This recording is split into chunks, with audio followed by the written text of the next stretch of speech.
आप keyword research के ऊपर जितना टाइम लगा सकते हैं लगाएं, आप मार्केट रिसर्च के ऊपर जितना टाइम लगा सकते हैं लगाएं। Believe me, it will cut half of your time, it will cut half of your efforts. ये जो आप मतलब जितनी ज़्यादा एफर्ट आपको करनी पड़ेगी उसका आधा भी नहीं आपको करना पड़ेगा अगर आप ये चीज़ करते हैं।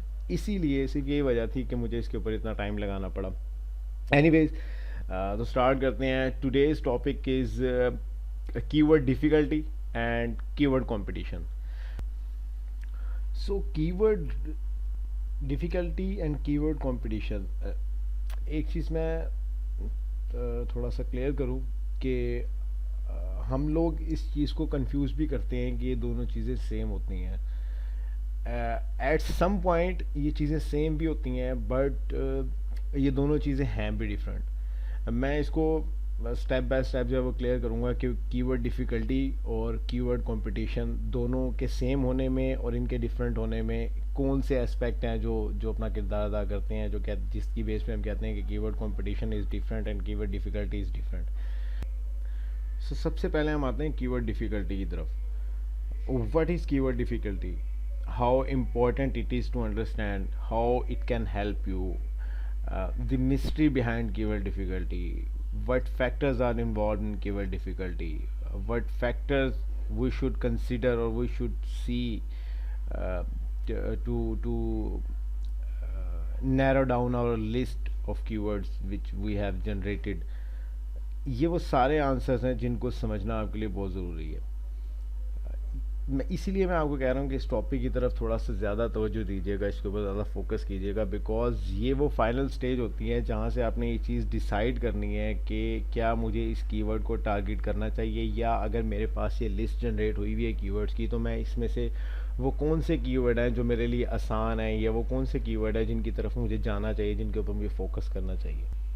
मैं इस स्टेज को नाम देता हूँ कीवर्ड प्रायोरिटाइजेशन का। कि आपने अपने जो भी कीवर्ड्स, या अगर आपने से कुछ सिंगल कीवर्ड या दो कीवर्ड निकाले हुए हैं, या आपने पूरी लिस्ट एक जनरेट की हुई है। नॉर्मली होता ये है कि हम अपने कीवर्ड रिसर्च प्रोसेस के अंदर एक पूरी लिस्ट जनरेट करते हैं, दैन हम उसको आहिस्ता आहिस्ता नैरो डाउन करते हैं एज़ पर आवर एनालिसिस। तो मैं इस सारे प्रोसेस को नाम दूंगा जब ये बात कीवर्ड कंपटीशन को चेक करने पे या कीवर्ड डिफ़िकल्टी को चेक करने पे आती है, तो मैं इसको कहता हूँ हम अपने कीवर्ड्स को प्रायोरिटाइज़ कर रहे हैं। हम उनको उनकी जो प्रॉपर उनकी जगह है उस जगह पे उसको रख रहे हैं, ताकि हम डिसाइड कर सकें कि हमें इसमें से कौन सा कीवर्ड जो है वो चूज़ करना है to target that on our site या इन आवर कंटेंट या whatever you are doing, video और anything else. So keyword prioritization, देखें, कीवर्ड की लिस्ट जनरेट करना is not a big deal.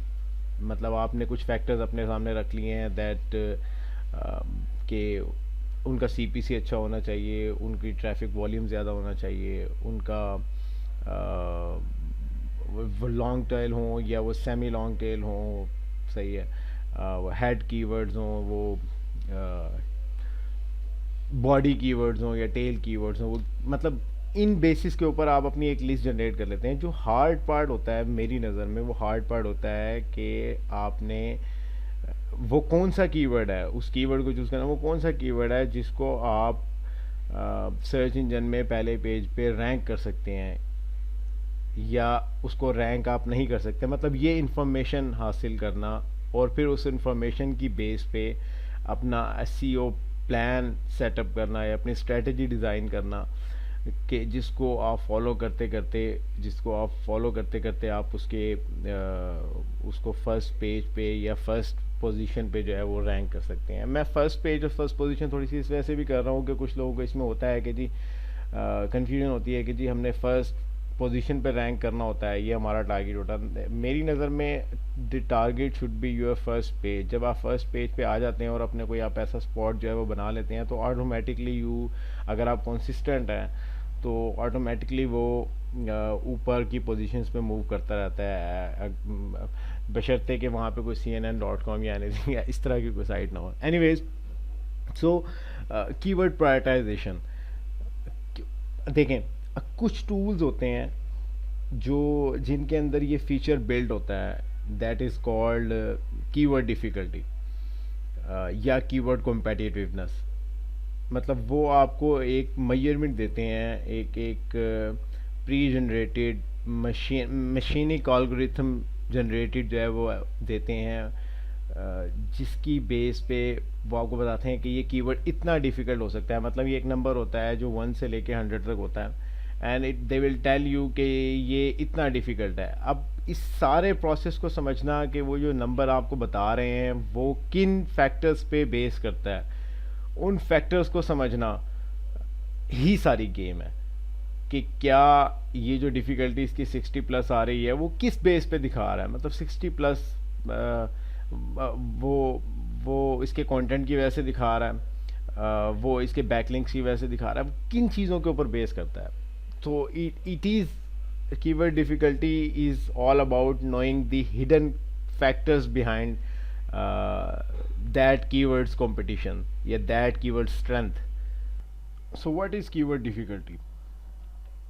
Keyword difficulty जैसा कि इसके नाम से पता लगता है कि बेसिकली हमें ये बताता है कि ये किसी कीवर्ड के लिए कितना मुश्किल हो सकता है, कितना डिफ़िकल्ट हो सकता है सर्च इंजन में किसी टॉप पोजीशन को अचीव करना। ये इसकी सिंपल सी डेफिनेशन है कि how difficult it could be to achieve a strong or top position in search engine for a specific keyword. अब ये होता क्या है?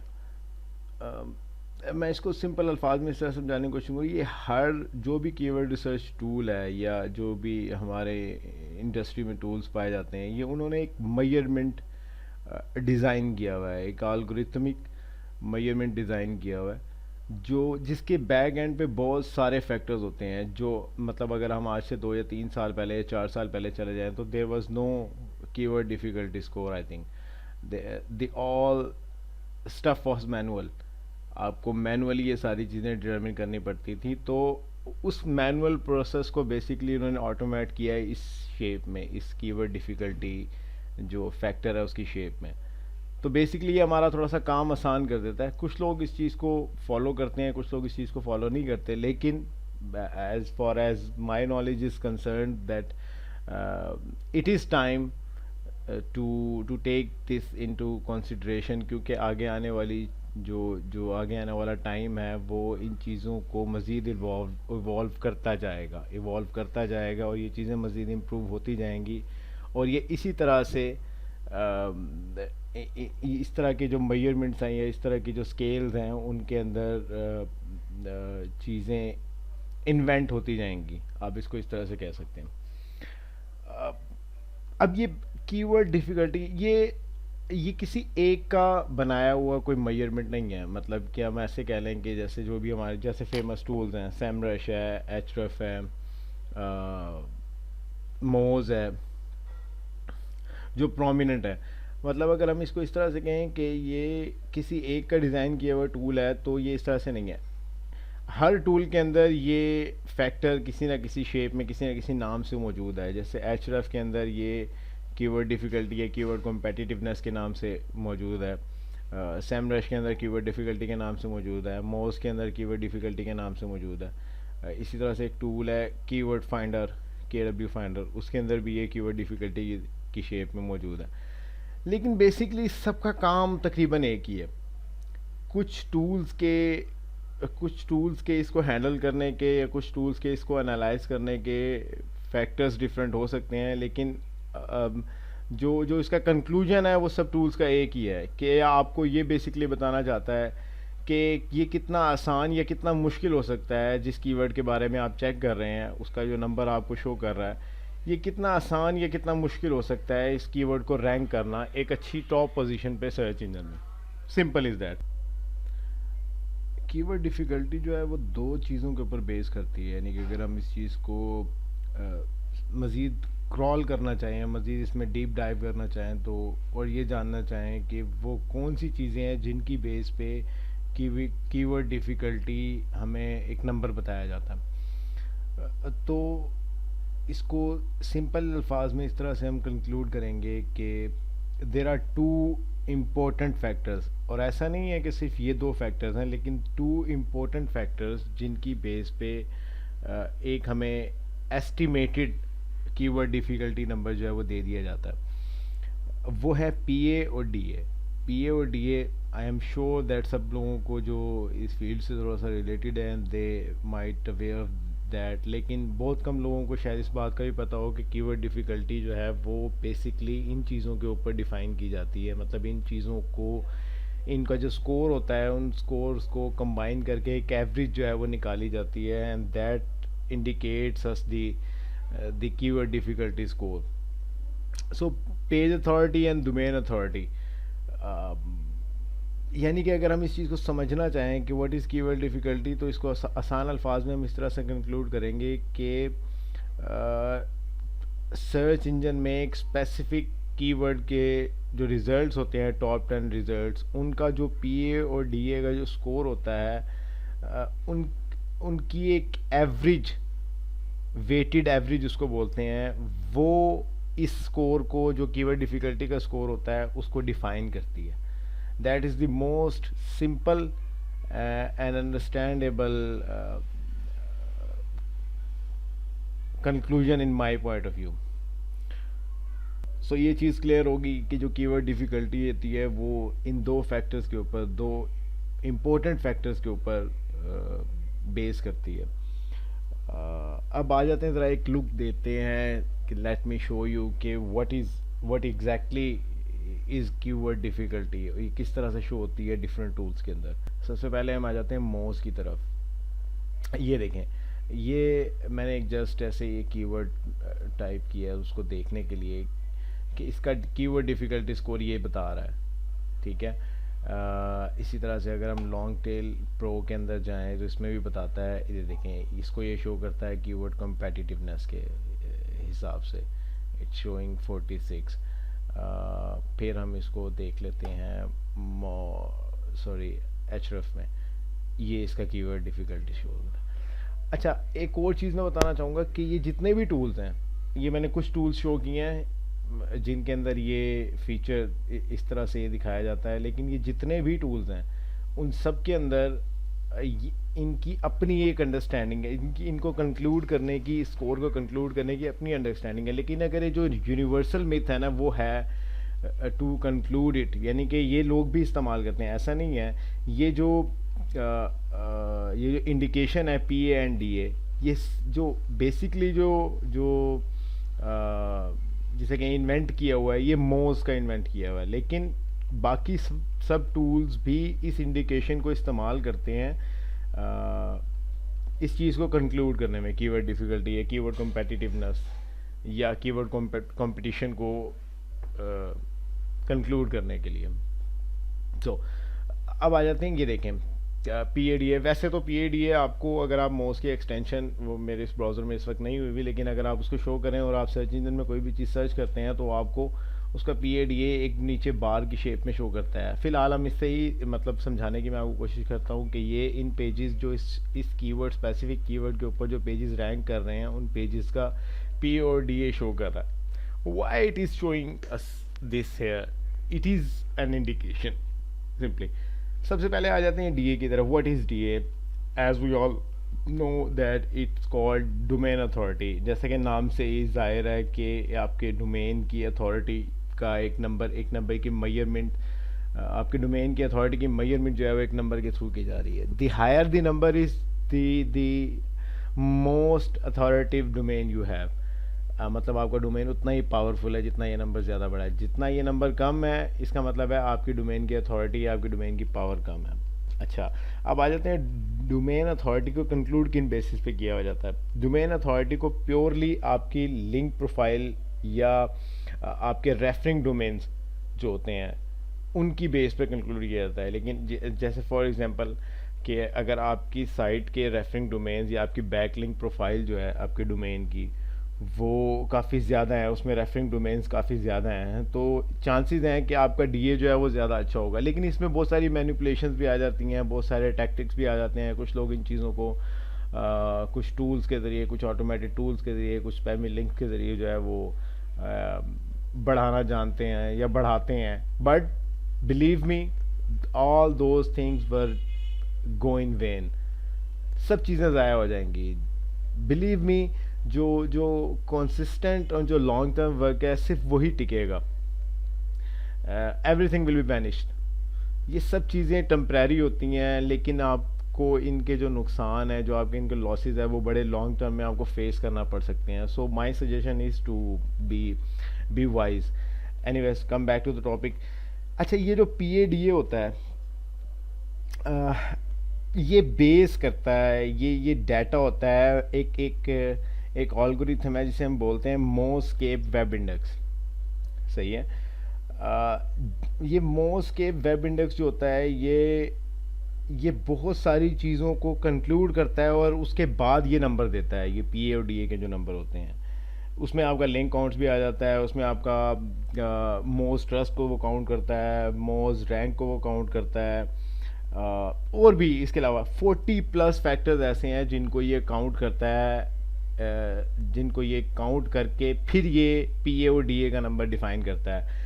और जब ये PA और DA का नंबर डिफाइन करता है, तो फिर ये जब हम किसी कीवर्ड को सर्च करते हैं, अगर मैनुअली हम सर्च करें, और ये फिर जो हमें कीवर्ड डिफ़िकल्टी का जो ये स्कोर है, ये स्कोर जो हमें शो करता है, ये बेसिकली आपके सर्च इंजन के अंदर आने वाले जो टॉप 10 के रिजल्ट्स हैं, उनके PA और DA इन दोनों नंबर्स को लेके फिर उसकी एक वेटेड एवरेज की शेप में आपको ये नंबर शो करता है।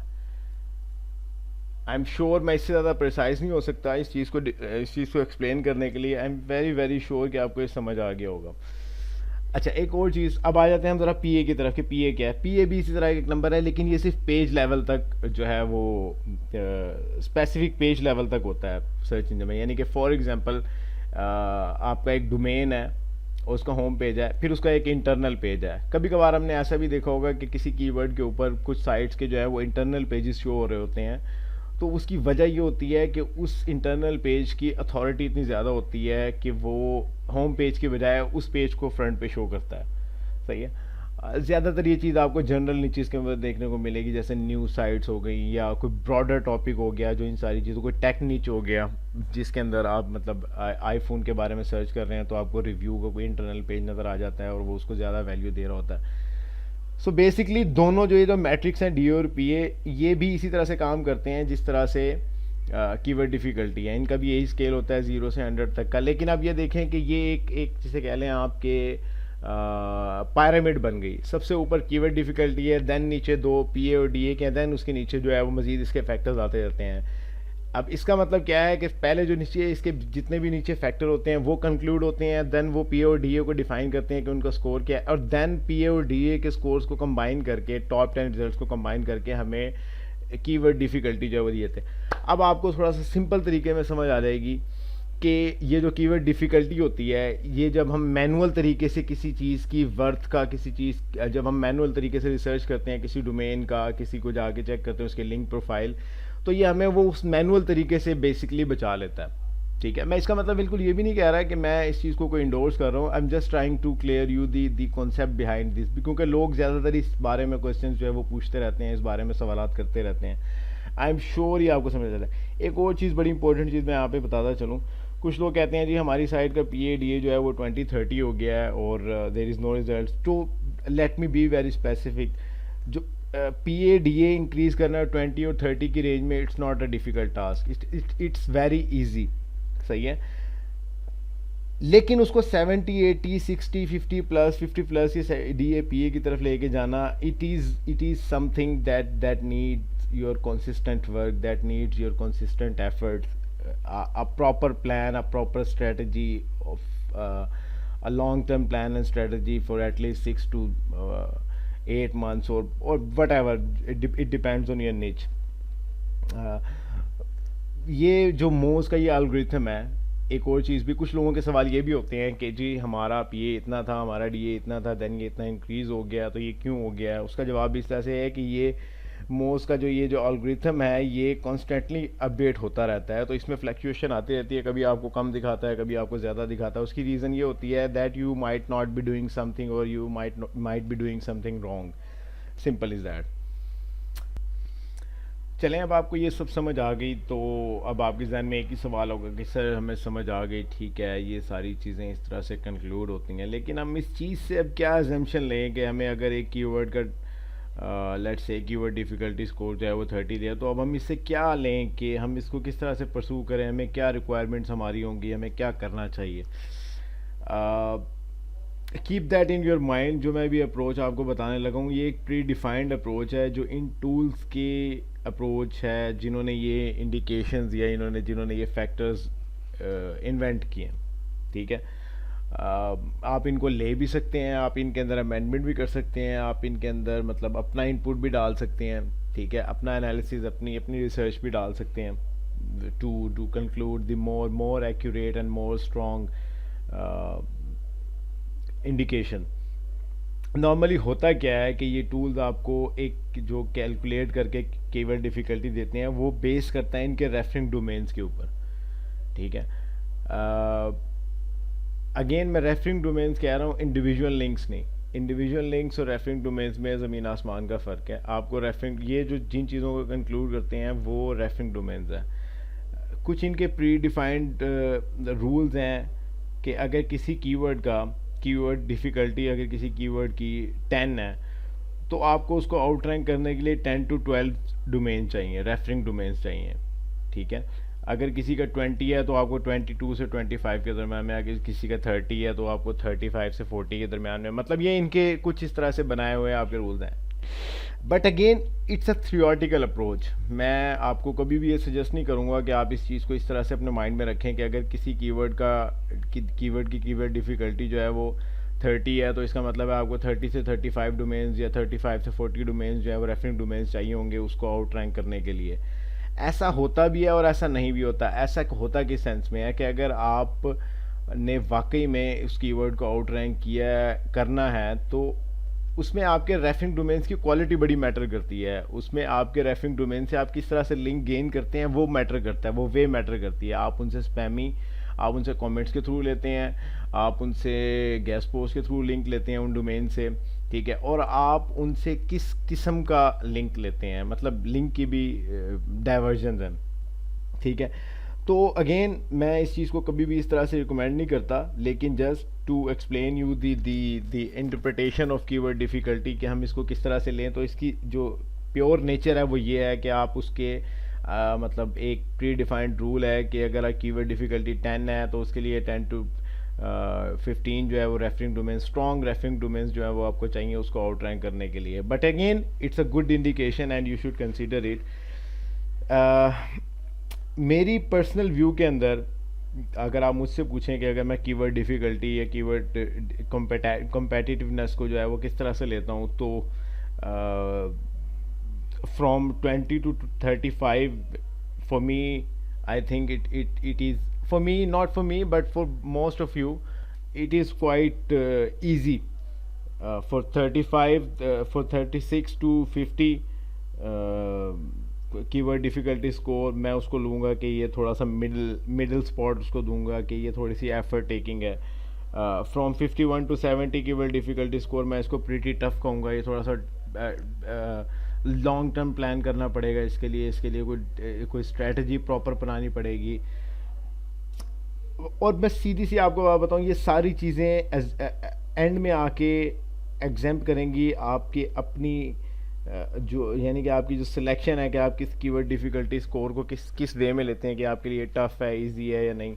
ये अगेन आपके एक्सपीरियंस पे, आपके रिसोर्सेज पे, आपके वे ऑफ वर्किंग पे, आपकी प्लानिंग पे, आपकी रिसर्च के ऊपर निर्भर करता है। मतलब ये चीज़ें इम्पॉसिबल नहीं होती, आपका करने का तरीका या आपका उसको लेके जाने का तरीका ये डिफरेंट होता है थोड़ा, ठीक है। और ये सारे नंबर्स आपके उसके ऊपर खुद ही आपके एक्सपीरियंस के ऊपर बेस करना शुरू कर देते हैं। मतलब आप अगर लेट्स से अगर आप शुरू करते हैं 20 से 35 वाले वर्ड्स को, तो हो सकता है कि वो अब आने वाले दिनों के अंदर जब आप एक दो दफ़ा इस चीज़ को प्रैक्टिस कर लें तो हो सकता है आने वाले दिनों के अंदर 36 से 50 तक का जो कीवर्ड डिफ़िकल्टी स्कोर है वो आपके लिए कोई मैटर ना करे। मतलब you know how to outrank this kind of keywords in simple. Okay, so keyword difficulty is cleared, इसका कॉन्सेप्ट जो है वो क्लियर हो गया। अब आ जाते हैं हम कीवर्ड कंपटीशन की तरफ। अगेन बहुत से लोग कंफ्यूज होते हैं, बहुत से लोगों को ये पता ही नहीं है, बहुत से लोग कीवर्ड डिफ़िकल्टी और कीवर्ड कंपटीशन को जो है वो सिंपल एक ही वे में लेते हैं कि ये दोनों एक ही चीज़ें हैं, जबकि ऐसा नहीं है। अ, मैं भी इसको डिफ़ाइन करूँगा कि किस तरीके से, मतलब इसको मैं प्रैक्टिकली डिफ़ाइन करूँगा कि इसको हम किस तरह से, इसमें कौन सी चीज़ों को कीवर्ड डिफ़िकल्टी के अंदर निगलेक्ट किया जाता है और कौन सी चीज़ों को कीवर्ड कंपटीशन के अंदर कंसीडर किया जाता है, जिसकी वजह से मैं इन दोनों को डिफरेंट कहता हूँ।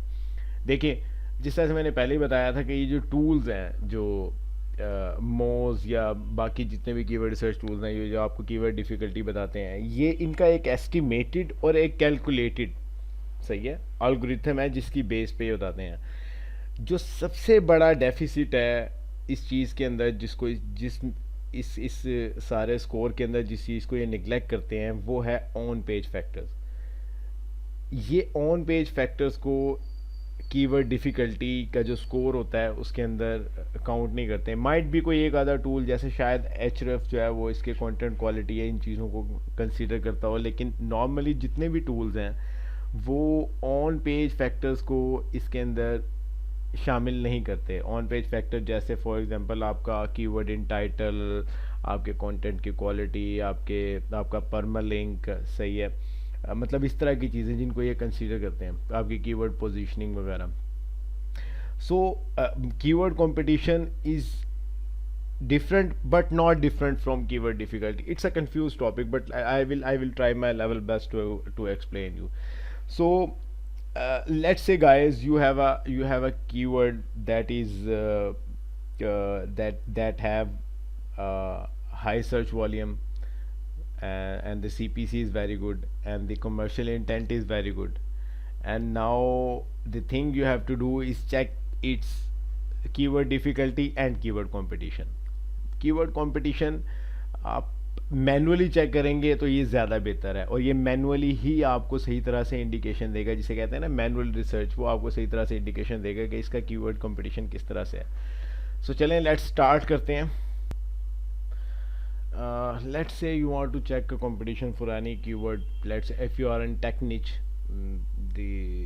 फॉर टेस्टिंग पर्पस मैं एक कीवर्ड को रखूँगा which is iPhone 6 reviews. This is again to show you the examples or what I am actually talking about. अच्छा, एक चीज़ को अपने जहन में रखें कि कीवर्ड डिफ़िकल्टी और कीवर्ड कंपटीशन, कुछ लोग ऐसे होते हैं जो सिर्फ कीवर्ड डिफ़िकल्टी को कंसीडर करते हैं और कीवर्ड कंपटीशन को जो है वो निगलेक्ट कर देते हैं, जिसकी वजह से। लेकिन मैं आपको ये सजेस्ट करूंगा कि आप कीवर्ड डिफ़िकल्टी और कीवर्ड कंपटीशन इन दोनों को कंबाइन करके जब आप करेंगे ना, देखें सारी जो गेम है वो आपकी आके रुक जाती है। टाइम, आप कितना टाइम देते हैं अपनी रिसर्च को।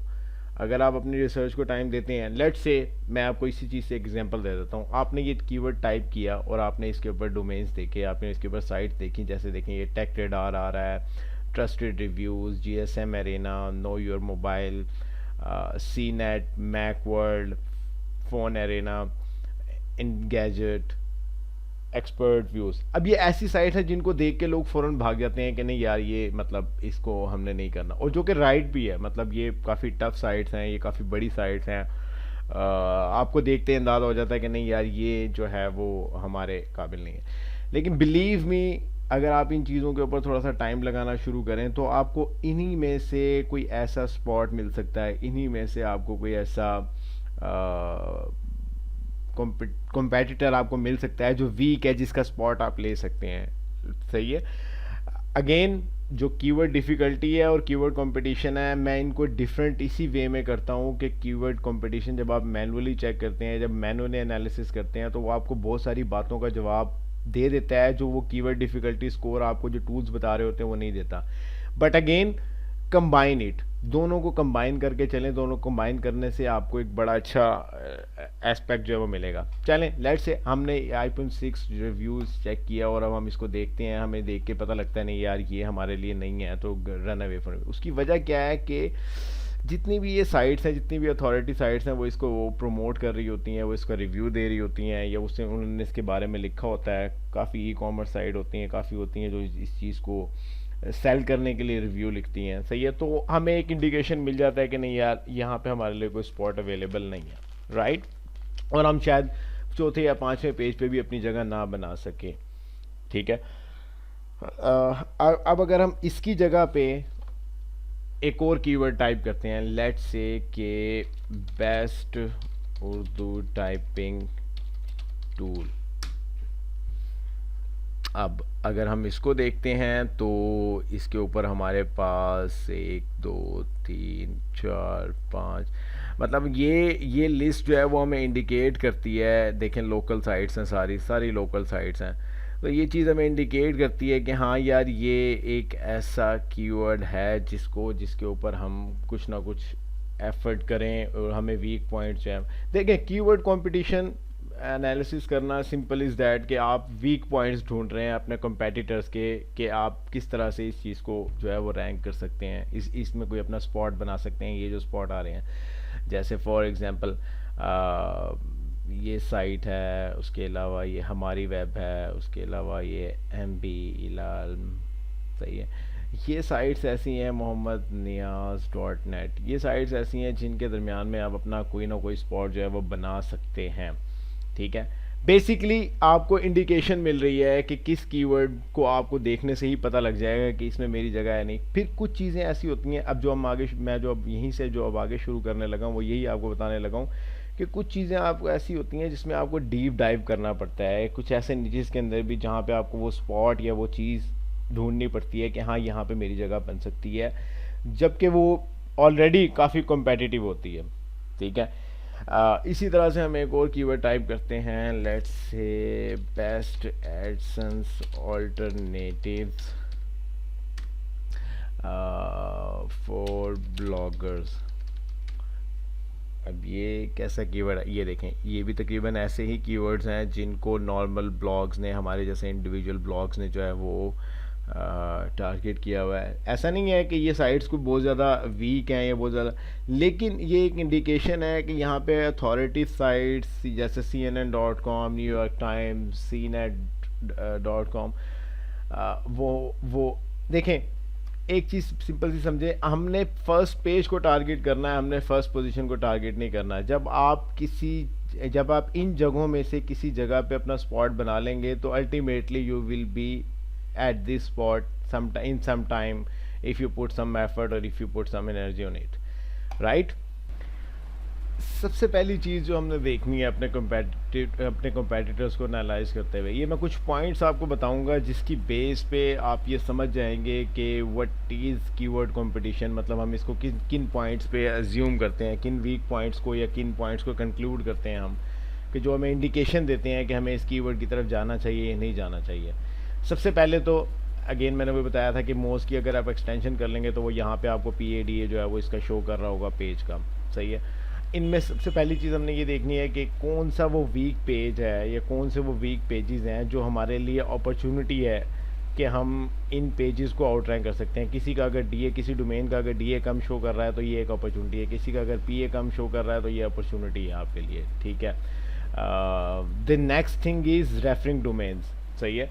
जैसा कि रेफरिंग डोमेन्स अगेन ये इंडिविजुअल लिंक्स नहीं होते। रेफरिंग डोमेन्स का मतलब होता है कि आपको कितने वोट आ रहे हैं, सही है। Basically Google is vote collecting engine, तो ये देखता है कि कितनी अथॉरिटिव साइट्स जो हैं वो आपको वोट कर रही हैं। जितनी अथॉरिटिव साइट आपको वोट करती हैं, जितने डोमेन्स आपको वोट करते हैं, ये उसको कंसिड्रेशन में लेता है और फिर ये कंक्लूजन देता है कि अच्छा यार ये साइट हमें ऊपर शो करनी चाहिए, सही है। फिर आप अब सेकंड चीज़ आपने PADA हो गया, सेकंड चीज़ आपकी है कि जी आप उसका चेक करें कि इसके रेफरिंग डोमेन्स, ये जो डोमेन्स आ रहे हैं इनके रेफरिंग डोमेन, उसमें से आपको वीक स्पॉट मिलना चाहिए कि अच्छा जी इस डोमेन के लेट्स से कि इसका PADA कम है, इसके रेफरिंग डोमेन्स जो है वो कम है, ठीक है। ये एक अच्छी अपॉर्चुनिटी है आपके लिए, सही है। ये 1 बाय 1 पॉइंट्स होंगे जिनको आप रखते हुए अपने पास कंक्लूड करेंगे कि अच्छा इसका PADA कम है, इस जगह पे इसके रेफरिंग डोमेन्स कम है या इसके रेफरिंग डोमेन्स नॉन क्वालिटेटिव हैं, सही है। ये एक अच्छा सिग्नल है, ठीक है। रेफरिंग डोमेन्स आप ऑब्वियसली आप मोज से भी चेक कर सकते हैं, अगर उसका मोज का रोल पर वो यहाँ पे शो करता है, नहीं तो मोज का अकाउंट जो है वो आप मिल सकता है, नॉर्मली मिल जाता है, आप उसमें चेक कर सकते हैं। लेकिन मोज का क्रॉलर थोड़ा सा ज़्यादा स्लो है। अगर आप एचरेफ से उसका डाटा लेना चाहें या मैजेस्टिक से उसका डाटा लेना चाहें कि इसकी इस डोमेन के रेफरिंग डोमेन्स कितने हैं, तो वो आपको ज़्यादा अच्छे तरीके से देखें। Again it's all about putting some time.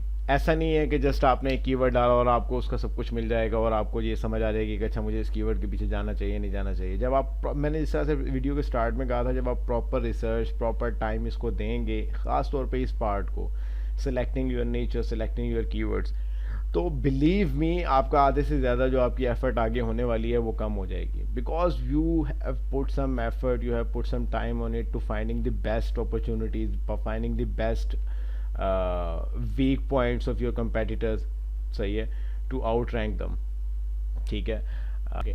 The next thing is to look for their link profile, their backlink profile, not referring domains. I'm talking about their link profile, their actual links from those referring domains. अगर आप थोड़ी बहुत SEO के बारे में जानते हैं, थोड़ा बहुत एसईओ इंडस्ट्री से आपका ताल्लुक है या आप इसमें टाइम गुजारा हुआ है, तो आपको जिस तरह से मैंने अभी अपनी वीडियो में भी बताया कि ये जो मैट्रिक्स होते हैं, domain matrix, PAT, AT, FCF, RDUR, anything, ये काफ़ी मिसलीडिंग भी हो सकते हैं, ये मैनिपुलेट होते हैं, ठीक है। तो अगेन अगर हम सिर्फ किसी का PADA देख के डर जाएं कि यार इसका PADA इतना है और ये तो मतलब आउट रैंक नहीं हो सकता, तो इट्स नॉट द एंड, सही है, ऐसा नहीं है। अगर आप उसको थोड़ा सा मैनुअल चेक करें, अगर आप उसको थोड़ा सा डिटेल में देखें, टूल के अंदर आके उसकी बैकलिंक प्रोफाइल पूरी देखें, सही है, और अगर आपको ये थोड़ी सी इंडिकेशन हो कि यार इस चीज़ के पीछे शायद ब्लैक हैट एसईओ या ब्लैक हैट मैटर्स जो है वो वर्क कर रहे हैं, स्पैमी लिंक्स वर्क कर रहे हैं, सही है, तो ये भी एक इंडिकेशन है कि ये आपको ये अपॉर्चुनिटी मिल रही है कि ये चीज़ ज़्यादा देर तक टिकने वाली नहीं है, या ये डोमेन, फॉर एग्जांपल अगर कोई भी domain, let's say this domain, अगर ये ब्लैक हैट एसईओ से स्पॉट के ऊपर आया हुआ है, सही है, और ये मैनिपुलेट करके इस स्पॉट पे आया हुआ है, तो ये टिकने वाला नहीं है इस पे, सही है। तो ये एक और अच्छी अपॉर्चुनिटी है आपके लिए कि आप इस चीज़ को कंसिडरेशन करें। करना आपने क्या है कि अपने टॉप 10, ये जो टॉप 10 आपके रिजल्ट्स आ रहे हैं, इनकी आपने बैकलिंक प्रोफाइल आपने खोल लेनी है। आप एचरफ में देख सकते हैं, आप मेजेस्टिक में देख सकते हैं, मोज में देख सकते हैं, ठीक है। देखें कि इनको कितने क्वालिटी लिंक्स आ रहे हैं। अगर इनको बहुत ज़्यादा क्वालिटी लिंक्स आ रहे हैं तो आप ये कंसीडर कर लें कि सॉरी पार्डन मी प्लीज़, तो ये कंसीडर कर लें कि ये इतनी आसानी से रैंकेबल नहीं होंगे, ठीक है। अगर इनको एडिटोरियल लिंक्स आ रहे हैं, मीडिया मेंशंस आ रहे हैं कि जी बहुत बड़ी बड़ी साइट ने इनको मेंशन किया हुआ है, तो इसका मतलब है कि ये थोड़ा सा टफ नीच है।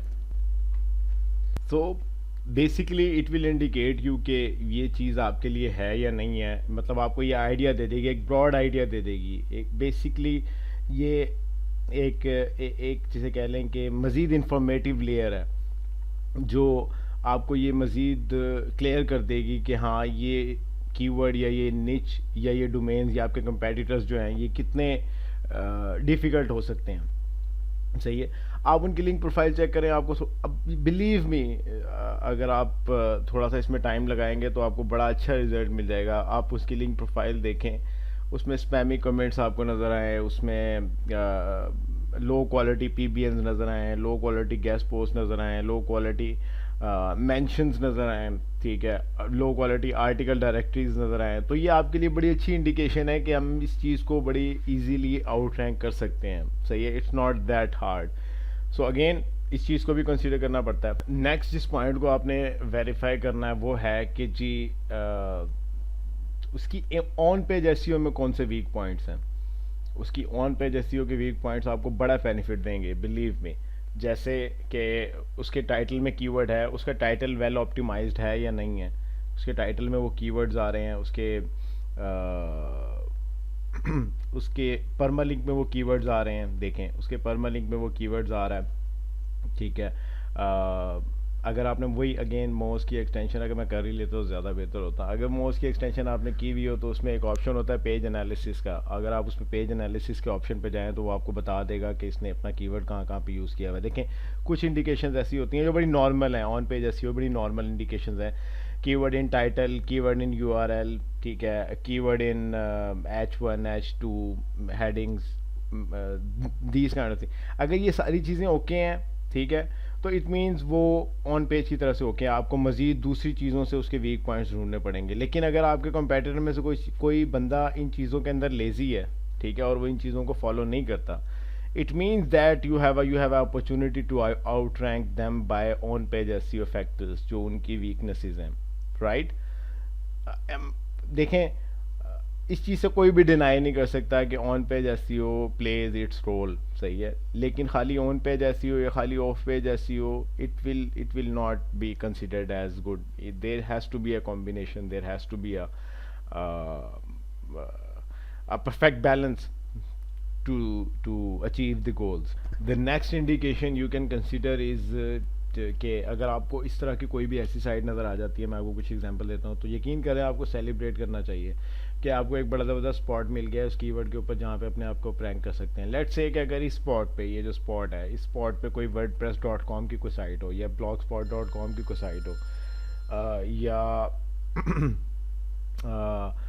कोई आर्टिकल डायरेक्टरी हो, या कोई लेट्स से कि कोई वेब 2.0 प्रॉपर्टी हो, टम्बलर या एनीथिंग या वीबली या कुछ भी।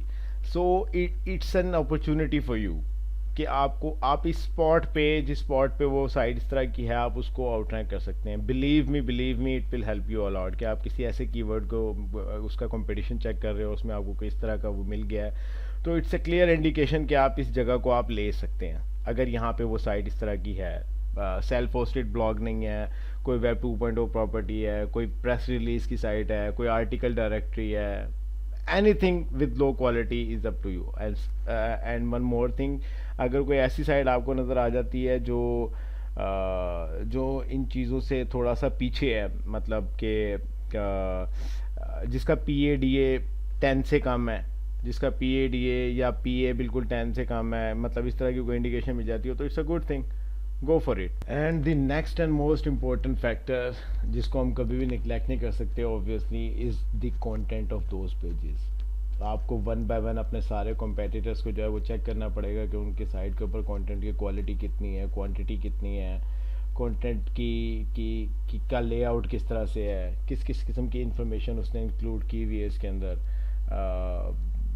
कुछ रेफरेंसेस दिए हुए या नहीं दिए हुए, कुछ अच्छी शेप में कंटेंट लिखा हुआ नहीं लिखा, कितने वर्ड्स का लिखा हुआ है। आपको बिलीव मी आपको कोई ना कोई ऐसा स्पॉट ज़रूर मिल जाएगा जिसमें कोई आपको कॉम्पिटिटर जो है वो कंटेंट की वजह से लैग करता होगा। So it's also a good opportunity to find a weak content site जिसको आप कंटेंट की बेस पे जो है वो आउट रैंक कर सकें। अगेन ये जितने भी सारे फैक्टर्स मैंने आपको बताए हैं, सही है, इसमें से कुछ फैक्टर आपके कीवर्ड डिफ़िकल्टी का जो स्केल है उसके अंदर शो होते हैं, लेकिन कुछ नहीं होते। तो बेस्ट यही है कि आप कीवर्ड डिफ़िकल्टी के स्कोर को भी मुहैया करें, उसको भी कंसिडरेशन में रखें, और आप अपनी मैनुअल रिसर्च भी करें। मैनुअल रिसर्च इन दोनों को इंडिकेट करके कंक्लूड करके आपको ज़्यादा अच्छा रिजल्ट मिल जाएगा, सही है। I hope you guys understand. लेकिन मैं कुछ और मज़ीद पॉइंट्स हैं जो मैं आपको बताना चाहता हूँ फॉर योर क्लेरिफिकेशन, कि आपका ये ना हो कि ये सारी चीज़ कंप्लीट होने के बाद आप फिर कुछ पॉइंट्स के ऊपर स्टक रह जाएं। बड़े नॉर्मल से सवाल हैं कुछ जो लोग नॉर्मली पूछते हैं। मैंने 4-5 सवालों को अपने पास नोट करके रखा है। कुछ लोग पूछते हैं जी कि हमारी साइट जो है वो अच्छी साइट है, काफ़ी पावरफुल साइट है, तो क्या हम जो है वो ज़्यादा डिफ़िकल्टी वाले कीवर्ड्स, उसी निश के अंदर ज़्यादा डिफ़िकल्टी वाले कीवर्ड्स को रैंक कर सकते हैं। Believe me, if you have a very powerful website with lots of links, good content, authority, ranking signals, ये बहुत ज़्यादा चांस है कि आप उस साइट की मदद से बहुत सारे 60, 50 या 60 या 70 की रेंज के जो कीवर्ड डिफ़िकल्टी के कीवर्ड्स हैं आप उनको भी रैंक कर सकते हैं। जो दूसरा क्वेश्चन है वो है कि जी मेरी साइट बिल्कुल नहीं है, तो क्या मैं मेरे लिए आसान होगा किसी नॉर्मल के कीवर्ड को, 20-30 के कीवर्ड को? अगर आपकी साइट बिल्कुल नहीं है और बिल्कुल न्यू है और उसके रैंकिंग सिग्नल्स जो है वो काफ़ी कम है, लो अथॉरिटी है, सही है, आपके लिए वो 20 और 30 का जो है वो काफ़ी ज़्यादा टफ हो सकता है, वो भी काफ़ी ज़्यादा टफ आपको फील हो सकता है। ठीक है। एक और सवाल ये है कि हमारी साइट तो बहुत अच्छी है, बड़ी तगड़ी साइट है, बड़ी स्ट्रॉन्ग साइट है, बड़ी अच्छी उसकी अथॉरिटी है, तो क्या हम किसी ऐसे कीवर्ड को रैंक कर सकते हैं जो हमारे निच से रिलेटेड नहीं है? इसका सवाल मैं सिंपल इस तरह से दूंगा कि इवन कि अगर apple.com है, सही है, एप्पल की साइट है, आईफोन की साइट है, और वो फूड रेसिपीज़ को रैंक करना चाहे, तो क्या ये पॉसिबल है? ऐसा बिल्कुल भी पॉसिबल नहीं है कि वो फूड रेसिपीज़ को रैंक कर लेगी। आप कभी ऐसे करके देख लें, कितनी पावरफुल साइट है, लेकिन फूड रेसिपी के ऊपर वो कभी ऊपर नहीं आएगी, बेशक उसके ऊपर कंटेंट डाला भी हो, सही है। इसी तरह से डेल.com है, तो क्या वो KFC के बर्गर्स बेच सकती है? It is not possible, right? So relevancy is also important. आप जिस निच में, आप जिस फील्ड में हैं, आप उससे हट के किसी चीज़ को करते हैं तो it might get done, but ये इतना आसान नहीं है, and it is not recommended as a best practice, सही है। एक और सवाल ये है कि जी हम अगर ज़्यादा कीवर्ड्स को जो है वो टारगेट करना चाहें, ज़्यादा डिफ़िकल्ट कीवर्ड्स को टारगेट करना चाहें, तो क्या ये पॉसिबल है? यस, ये पॉसिबल है, लेकिन कुछ कंडीशन के साथ है। आपको ज़्यादा एक्सटर्नल लिंक्स चाहिए होंगे, आपको ज़्यादा अच्छा कंटेंट चाहिए होगा, हाई यूज़र एंगेजमेंट चाहिए होगी, ज़्यादा सेटिस्फेक्शन विद योर कंटेंट चाहिए होगी। मतलब ये वो सारी चीज़ें, ये बड़े कॉमन से सवाल हैं, लेकिन ये पूछे जाते हैं, तो मैंने कहा मैं इस वीडियो के एंड पे ये सारी चीज़ें क्लियर कर दूँ। Thank you guys for watching the video. I am sure आपने कुछ ना कुछ ज़रूर लर्न किया होगा। जिन लोगों को कुछ पता होगा इस बारे में ऑलरेडी, उनके कुछ ना कुछ कॉन्सेप्ट ज़रूर क्लियर हुए होंगे। सो जस्ट सब्सक्राइब करें टू माय चैनल, कमेंट करें if you like it, if you have any question. मैं अपनी पूरी कोशिश करूँगा कि मैं उसका आंसर दे सकूँ as per my little knowledge. और बस and keep yourself updated, क्योंकि there will be a lot more coming. ये थोड़ा सा टफ टॉपिक था, so I wanted to clear it in brief details. So इस वजह से इसके ऊपर ज़्यादा टाइम लग गया, बट आई एम श्योर कि अब ये सिलसिला जो है वो जारी रहेगा। So take care guys, see you.